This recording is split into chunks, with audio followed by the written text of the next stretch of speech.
Mason's voice cut through the mist before I even saw his face. The cabin lights glowed behind him, warm, golden, alive, nothing like the cold rain settling into my hair. He stood in the doorway as if he belonged there, one arm braced against the frame, blocking the entrance. I had carried keys to my whole life. The keys that suddenly meant nothing. I raised my suitcase handle a little higher, more out of habit than hope. "I'm here for the weekend," I said quietly. Not defensive. Not emotional. Just true. He didn't move. I noticed then that the locks had been changed, dark metal, sharp edges, freshly drilled into the wood. They caught the porch light like a taunt. Behind him, laughter swelled, young, careless voices, clinking bottles, someone shouting for more music. My aunt's cabin, the place where silence used to settle like a second heartbeat, had become a stranger's soundtrack. Mason glanced over his shoulder and smirked. "It's a bad time. We've got people staying." I let the word "we" sit there in the air, heavy and deliberate. He said it like I was the outsider. Like I hadn't slept under that roof long before any of his friends even learned how to hold a beer bottle. Lila appeared behind him, holding a drink the same way she used to hold excuses. "Oh, hey," she said, slow and insincere. Her eyes flicked to my suitcase. "Wow. You actually came." A few people in the background whispered. One pointed at me with the kind of amusement people get when they think they're witnessing something pathetic. I felt the humiliation rising, quiet, sharp, familiar. But I didn't let it touch my face. Not here. Not in front of them. "I'd like to go inside," I said, still calm. "This is my place." Lila laughed softly, almost pitying. "Elena, come on. Don't start this." "Start what?" They had already started everything. Mason leaned closer, lowering his voice like he was doing me a kindness. "You're not owed anything here. Just go home." For a moment, I said nothing. I just looked at him, really looked, and he shifted, just barely, like he'd felt something he couldn't name. I picked up my suitcase, turned away from the door that should have opened, and stepped off the porch with steady feet. They thought I was leaving in defeat. But they still had no idea who they were really dealing with. The music hit before the cold did. A heavy bass thumped through the wooden boards as I stepped off the porch, vibrating up the railings like a warning. Rain softened the edges of the sound, turning every note into something distant and hollow. Behind me, the cabin door stayed wide open, spilling light across the ground like a line I was no longer allowed to cross. Did she seriously think she could just show up? Someone inside laughed, too loud, too amused. The words weren't meant for me, but they landed anyway. I paused at the edge of the clearing, half shadowed by the tall pines. Not hiding, just watching the place that was supposed to be home turn into a stage for someone else's carelessness. Lila stepped onto the porch, her drink sloshing as she held onto the railing for balance. "She's always been like this," she said, rolling her eyes toward the open doorway. "Acting like she's entitled or something." Entitled. For standing in front of the cabin my aunt left to me. Mason muttered something I couldn't catch, but the response was a burst of laughter from the people inside. It was a particular kind of laughter, the kind that thrives on performance, on someone else's discomfort. I stayed perfectly still. Their silhouettes moved across the windows, shadows tangled with strangers, music bouncing off walls lined with memories they couldn't possibly understand. The porch light flickered once, catching droplets of rain midair like tiny glass beads suspended in time. A car pulled up on the gravel behind me, tires crackling. Two guys stepped out, carrying cases of beer. When they saw me standing there, they hesitated. One whispered, "Is she lost?" I almost smiled. Lost was the last thing I was. Before I could move, Mason appeared at the doorway again. "Ignore her," he said. "She's just being dramatic." Dramatic. Another word for inconvenient. I met his eyes from across the distance. He looked away first. The rain thickened, turning the air metallic and cold. I finally walked toward my car, not defeated, just calculating. Every step felt like drawing a line deeper in the dirt. They thought the night had ended with me leaving quietly. But the truth was simple. The board had only just begun to reveal itself. You said. The lake was black glass when I reached the bench at the water's edge, still, patient, holding the sky like a secret. I sat with my coat pulled tight, the rain easing into a soft mist that felt almost warm against my face. Behind me, the cabin's music pulsed faintly through the trees, but out here it sounded far away, like a memory I wasn't sure belonged to me anymore. I set my phone on the bench beside me, staring at it for a long moment before finally pressing the lawyer's number. It rang twice before a familiar voice answered. Elena? Everything okay? The question was simple. The meaning was not. I got here, I said, keeping my tone as steady as the lake. The locks were changed. A pause, the kind where someone sifts through a dozen implications in a single breath. They weren't supposed to touch anything, he said. The will was explicit. Explicit. The kind of word that should have been untouchable. I looked toward the faint glow of the cabin windows through the branches. They flickered with motion, bodies passing, dancing, claiming space that never belonged to them. I'd like you to check the filing copies again, I said quietly. Make sure everything is, as it should be. I'll look first thing in the morning, he promised. Then, more hesitant, is there something you're not telling me? There was. Several somethings. But I wasn't ready to give them shape yet, not even out loud. Just make sure nothing's been changed, I said. Anything at all. Another silence. Then, I'll call you at 9. I hung up, letting the stillness return. The lake offered no reflections now, just depth, dark and honest. I listened to it breathe, the soft lap of water against the shore, the faint echo of laughter behind the trees. The contrast was almost poetic. A place built on quiet being drowned by noise. A will built on love being twisted by greed. A woman built on patience being pushed, gently, toward something sharper. I stood, brushing damp earth from my hands. The night felt colder now, heavier with a truth I could almost touch. If they had changed the locks, what else had they tried to rewrite? The cousins thought the cabin was a prize they could steal. They hadn't realized yet. They might have tampered with something far more dangerous. By morning, the rain had thinned into a silver haze drifting over the lake.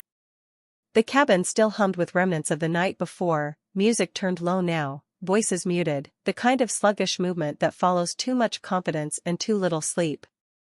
I stayed on the trail above the property, half hidden by cedar branches, watching the place with the same patience the lake had shown me the night before.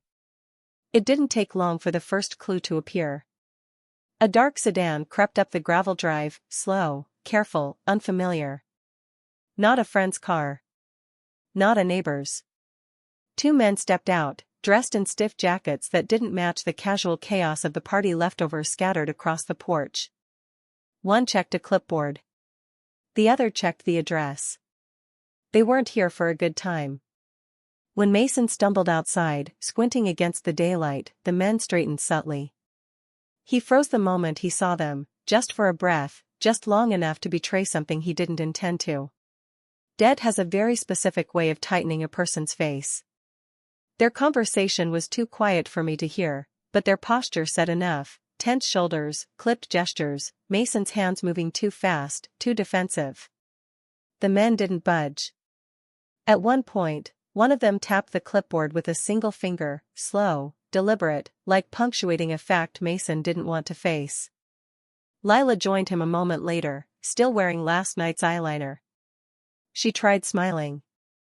They didn't smile back. I watched her expression flicker, annoyance, confusion, fear, before she masked it under the same brittle confidence they'd used on me at the door. Whatever story they'd told themselves, it was beginning to crack. Eventually the men returned to the sedan. A curt exchange. A pointed gesture toward the cabin. One handed Mason an envelope thick enough to matter. Mason didn't open it right away, he just held it, knuckles whitening. The sedan drove off. The moment it disappeared around the bend, Mason tore the envelope open with shaking hands. Lila snatched the papers from him. Even from where I stood, I could see it, their bodies leaning together in panic, not unity. A silent argument. A shared dread. So the cabin wasn't their safe place. It was their hiding place. As I stepped back down the trail, the truth settled quietly in my chest. Whatever game they were playing, they were already running out of time. The diner smelled like burnt coffee and rain-soaked flannel, an odd comfort on a morning that felt anything but comforting. I pushed open the door, the bell chiming softly above me, and immediately felt the shift in the room. My family had already claimed an entire corner booth. 7 of them. Too many eyes. Not enough truth in any of them. Lila waved me over with the kind of smile people use when they're pretending not to be cornering you. Mason didn't smile at all. He just tapped his fingers against the table, sharp, rhythmic, irritated. I sat. Nobody offered a greeting. Aunt Marjorie leaned forward first, her voice dipped in false concern. "Elena, sweetheart, we heard you made a scene at the cabin last night." A scene. For standing in front of my inheritance. I folded my hands on the table, keeping my breathing even. I didn't make a scene. I arrived. That's all. Well, Uncle Dennis said, clearing his throat like he'd practiced the line, showing up unannounced was inconsiderate. They were hosting people. Hosting. As if they were the owners. As if I were the intrusion. Lila sighed dramatically. Look, we get that you're emotional about the cabin.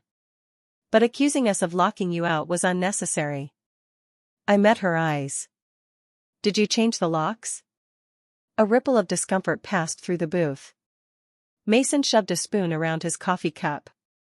It was a safety thing, he muttered. The old lock was sticking.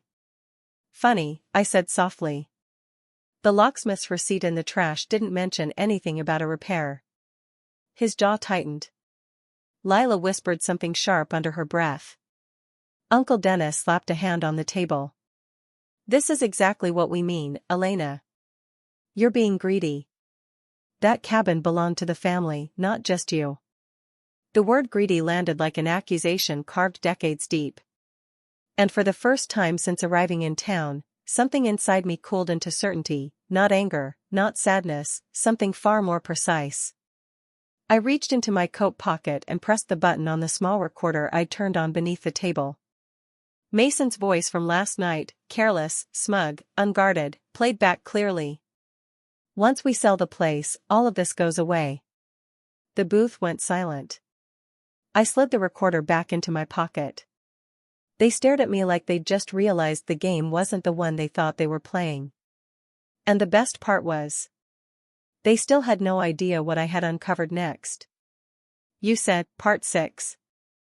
The town records office wasn't much to look at, beige walls, humming fluorescent lights, a potted plant that had clearly given up months ago, but truth lived here, tucked into paper files and digital scans that didn't care about family politics or hurt feelings. And today, truth mattered more than comfort. I sat at a small wooden desk while the clerk, an older woman with keen eyes, slid a stack of documents toward me. Everything tied to the property, she said. As requested. Her tone held no curiosity. That was a kindness. I opened the top file. The first few pages were standard, deed history, tax receipts, survey maps. Familiar handwriting, my aunt's, looped gently across the older documents, each signature steady and warm. Then the pages changed. A new document appeared, dated 2 months after her passing. Family agreement for intent to sell. 4 signatures lined the bottom. Only one name wasn't theirs. Mine. Except the handwriting wasn't mine. Not close. Not even an imitation. Just convenient. I leaned back slightly, allowing the realization to settle without disrupting the air around me. Forgery has a particular arrogance to it, a belief that no one will look closely, or that the people wronged won't have the strength or the knowledge to fight back. Mason and Lila had always underestimated me. The clerk watched me with a careful neutrality. Everything okay? I nodded. Yes. Thank you. But inside, threads were weaving together, tax payments missed for 3 years, an anonymous inquiry logged about accelerated sale options, a pending lien notice half hidden in the file like someone hoped no one would ever read far enough. They weren't just squatting in the cabin. They were drowning, and the property was their life raft. I closed the folder slowly, brushing dust from the cover. The lake had always been honest. The cabin had always been loyal. The paperwork was beginning to speak in that same unmistakable language. On my way out, I paused beside the doorway, tightening my coat around my shoulders as a brisk wind moved through the parking lot. If they were willing to forge my name, what else had they tried to bury? A message buzzed on my phone, short, terse, from an unknown number. We need to talk. Now. I looked at it calmly. Because forged signatures were only the first thread. And I had just started pulling. The message waited on my screen like a demand disguised as a request. We need to talk. Now. They weren't asking. They were panicking. I let it sit unanswered as I drove into town, not rushing, not hiding, simply giving myself the space to think. The morning light shifted across the windshield, turning the world into slow-moving reflections. The kind of reflections that give everything perspective. They had forged my name. They had changed the locks. They had gambled a home they didn't own. And still, they believed they could intimidate me into silence. I parked outside a modest brick building with a brass plaque, Harrington and Bishop Legal Group. A small firm, but the kind that valued precision over noise. I had known Bishop for years, my aunt trusted him, which was more than enough for me. He looked up as I entered, adjusting his glasses. I reviewed the documents you sent last night, he said quietly, gesturing for me to sit. There are significant issues. I didn't interrupt. No need. The signature isn't yours. It isn't even convincingly replicated. And the filing wasn't recorded through any formal channel. It's a private agreement with no legal standing, but, he paused. The intent is clear. The intent was everything. He pushed another stack toward me, copies of communications between my cousins and a property consultant. Phrases jumped out. Immediate sale. Liquidation. Debt relief options. They weren't protecting the cabin. They were trying to turn my inheritance into a bandage for wounds they'd created themselves. What do you want to do? Bishop asked. I rested my fingertips lightly on the folder. What's the cleanest path forward? His eyes sharpened behind the lenses. Cleanest, or most decisive? Both. For the next hour, we mapped out every step, title confirmation, fraud inquiries, a quiet injunction that would freeze any attempt to sell, and a property audit that would require full access within 72 hours. Not dramatic. Not loud. Just precise. When we finished, Bishop sat back, studying me with a hint of new understanding. You're very calm about all this. I offered a small, steady smile. Calm isn't the opposite of anger. It's the part that remembers who I am. As I left his office, my phone buzzed again. Another message from Mason. If you go to a lawyer, you'll regret it. I slid the phone into my pocket without responding. Because by the time they realized who was standing behind me, the tide had already started to turn. The cabin looked different when I returned that afternoon, not quieter, just unsettled. Like the walls themselves were holding their breath. The laughter was gone. The music had stopped. Even the wind seemed to pause at the tree line, listening. I stayed on the gravel path, half concealed behind the curve of the hill. I didn't need to get closer. Not yet. Mason burst out onto the porch first, pacing in sharp, uneven strides. His phone was pressed to his ear, his voice spiraling between anger and desperation. No, you said we had more time. You promised. He stopped, listening. His jaw clenched so tight I could see it from where I stood. Lila followed a moment later, arms wrapped around herself like the cold had finally found her. She didn't shout. She didn't complain. She just sat on the top step and stared at the lake with a hollow expression, the kind people get when denial finally fractures. 2 unpaid collectors in the morning. 5 calls ignored by afternoon. 1 forged document unraveling at the seams.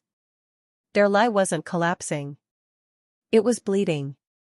A car pulled in, this time a pickup truck, rusted, loud, unmistakably local. A man stepped out wearing a county badge clipped to his belt. He wasn't here for drinks or small talk. Mason straightened instantly. "We handled that," he said before the man even reached the porch. The officer didn't blink. "Then you won't mind signing acknowledgement of the pending property audit." Lila's breath hitched. "Audit?" The officer tapped the clipboard. "All occupants need to provide access. Full interior inspection. Financial review. Standard procedure. Standard procedure for people who tamper with things they shouldn't." "I thought this wasn't scheduled yet," Mason snapped. "It wasn't," the officer replied. "But we received new filings this morning." He didn't know those filings came from me. He didn't need to. Mason took the clipboard. His hand trembled. Lila looked at the signature line like it might swallow her whole. I watched them from the shelter of the trees, quiet, present, unseen. Not gloating. Not angry. Just witnessing the truth finally doing its work. Because lies rot from the inside long before anyone notices the smell. As the officer stepped into the cabin, Lila whispered, panicked, "Mason, what if she knows everything?" He didn't answer. He didn't have to. Because tomorrow, when the next notice arrived, their unraveling would only get louder. Night settled early over the lake, thick, heavy, intentional. The kind of darkness that doesn't simply dim the world, but invites everything hidden to step forward. I sat in my apartment across town, lights off, letting the quiet stretch around me like a second skin. My phone lay on the table, screen down. It had been buzzing for hours. First Mason. Then Lila. Then the extended family group chat, every message more frantic than the last. I didn't answer any of them. Instead, I listened to the hum of my old radiator, the soft tick of cooling pipes, the quiet rhythm of a home that didn't demand anything from me. For the first time since arriving, I felt my breath settle into an even, unbroken pattern. This was the part people never understood. That silence could be sharper than confrontation. That calm could cut deeper than anger. The phone buzzed again. I let it. A voicemail notification appeared on the screen, Mason's voice, thinner than I'd ever heard it. "Elena, call me back. It's urgent. Please. Please." Interesting. I poured a glass of water, carried it to the window, and looked out over the empty street. Frost clung to the cars below, turning everything brittle and pale. The stillness felt honest in a way the cabin hadn't in weeks. Another message arrived, this time from a private number. "We're outside." I set the glass down, not startled, just unsurprised. People always come knocking hardest when the truth corners them. A moment later, a hesitant knock echoed through the hallway. Then another. Then a softer voice, Lila's. "Elena, can we talk? Just for a minute?" I opened the door, but only the width of my palm. The hallway light flickered above us, casting their faces in uneven shadows.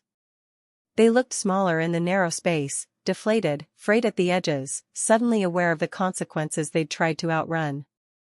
Lila's mascara had smudged. Mason avoided my eyes entirely. "We didn't know," she whispered. "About the audit. About the filings. We thought." Her voice cracked. "We thought you wouldn't fight us." I didn't answer. I let the silence do what it does best, reshape the room. Mason swallowed hard.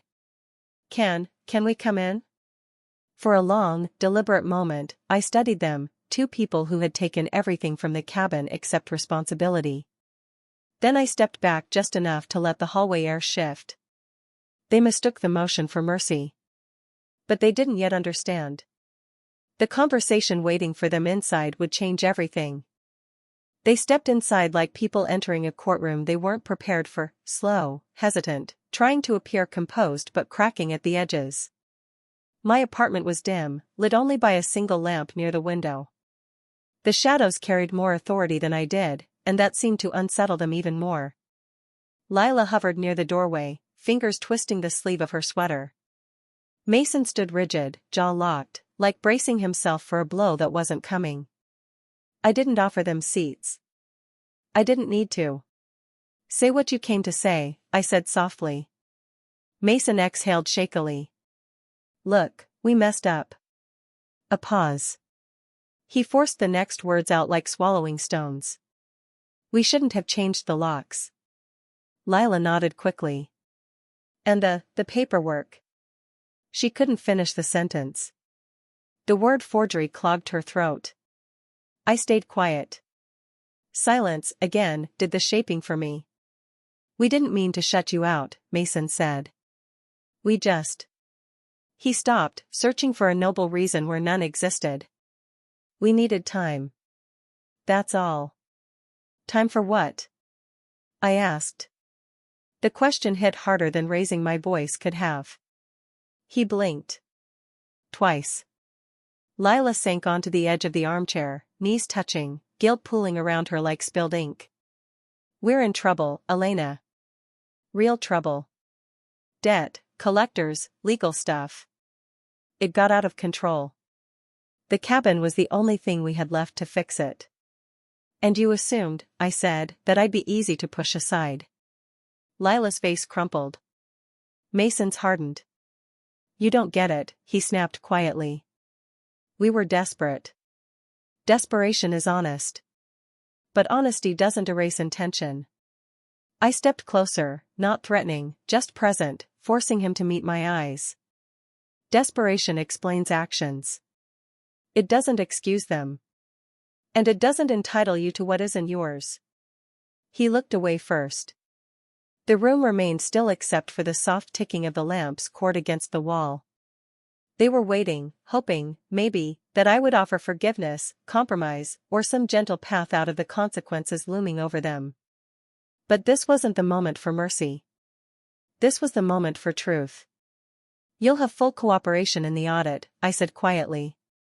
And you'll vacate the cabin by the end of the week. Lila's breath caught like a snapped thread. We can't. You can, I said. You will. Their silence stretched, thin and trembling. Then I added one final condition, slow, deliberate, immovable. And after you leave, there's something else you're going to do. They stared at me, fear rising like a tide. Because the condition I was about to give them was one they would never agree to without a fight. The week didn't pass quietly, it fractured. Every day brought another ripple, another shift in the atmosphere around the cabin, as if the walls themselves sensed what was coming. On the morning of the eviction, the lake was still. No wind. No birds. Just a cold, suspended quiet that felt almost ceremonial. I arrived early, standing near the dock with my hands in my coat pockets, watching the mist curl around the water like a veil. A county vehicle pulled into the gravel drive. Then another. Doors opened. Footsteps crunched. Authority made no noise beyond that, no shouting, no threats, just presence. The kind that can't be argued with. Mason and Lila were already packing when I walked up the path. Cardboard boxes, mismatched bags, piles of clothes. The porch, once so loud, so smug, was now a landscape of hurried regret. Mason looked up first.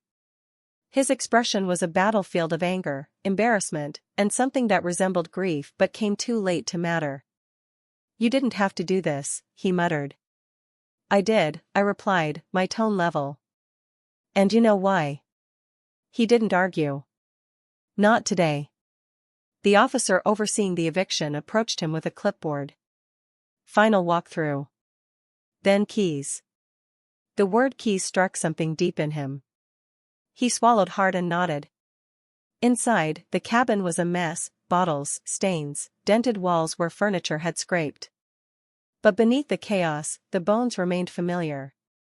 My aunt's touches lingered in things they hadn't bothered to notice: the woven rug she'd repaired by hand, the old photographs tucked behind the bookshelf, the cedar scent she always said made the place breathe.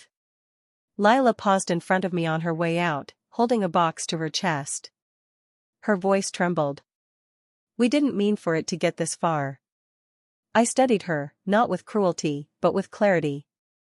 "It got this far because you assumed I would break quietly." Her gaze dropped to the floor. When the final box was loaded into their trunk, the officer collected the keys. Mason hesitated, just for a heartbeat, before placing them in the man's outstretched hand. A surrender in a single metallic click. The car door slammed. The engine started. They drove away without looking back. The porch creaked as I stepped onto it, the boards adjusting to my weight like welcoming an old friend home. But before I could take the final step inside, Lila's voice called out, from the car window, halfway down the drive. "Elena." I turned. Her eyes were tight, pleading, sharp in a way that didn't belong to remorse. "There's something you should know, about what we found in the cabin." I froze. Not out of fear. Out of instinct. Because the way she said it meant the story wasn't done unraveling yet. "You said." I didn't follow their car. I didn't call after them. I simply stood there as the taillights bled into the trees and vanished, leaving the lake and the cabin in a silence that felt older than both of us. Whatever Lila thought she needed to warn me about could wait. For the first time since arriving, I stepped across the threshold without resistance. The door closed behind me with a soft click, gentle, familiar. The kind of sound that didn't demand attention, but offered something instead. A beginning. A return. The air inside held the faint scent of cedar and dust. Not the sharp, artificial sweetness of last week's parties, no. This was something deeper, something rooted.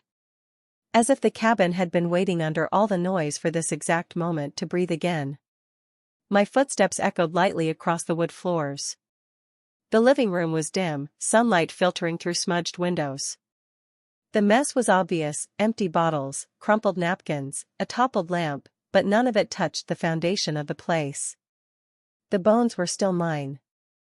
I walked slowly, touching the edge of the fireplace, the old armchair, the faded quilt draped over the back of the sofa.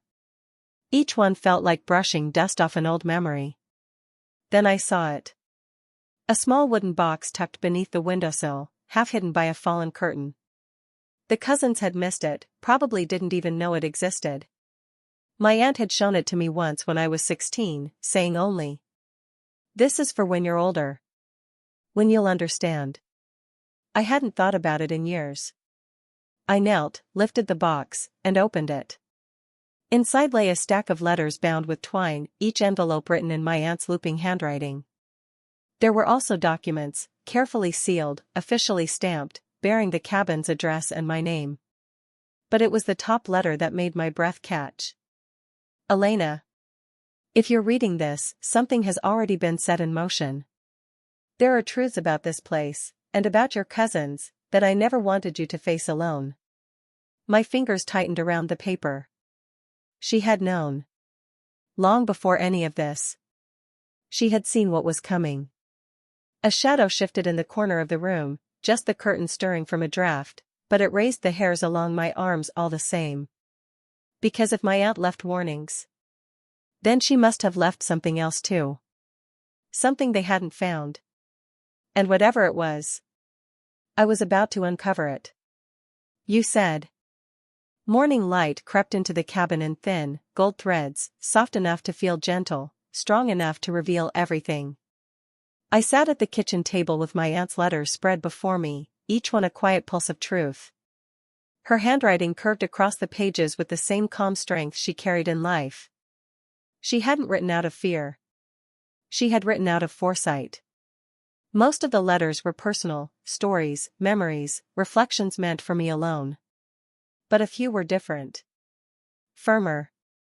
Intentional. They detailed conversations she'd overheard at family gatherings, hints of resentment she'd sensed long before illness had weakened her. She'd known which relatives saw the cabin as a sanctuary, and which saw it as a future payday. And she had acted accordingly. The sealed documents in the box confirmed it. The property wasn't just willed to me. It had been specifically shielded from any future claim, inquiry, or forced sale.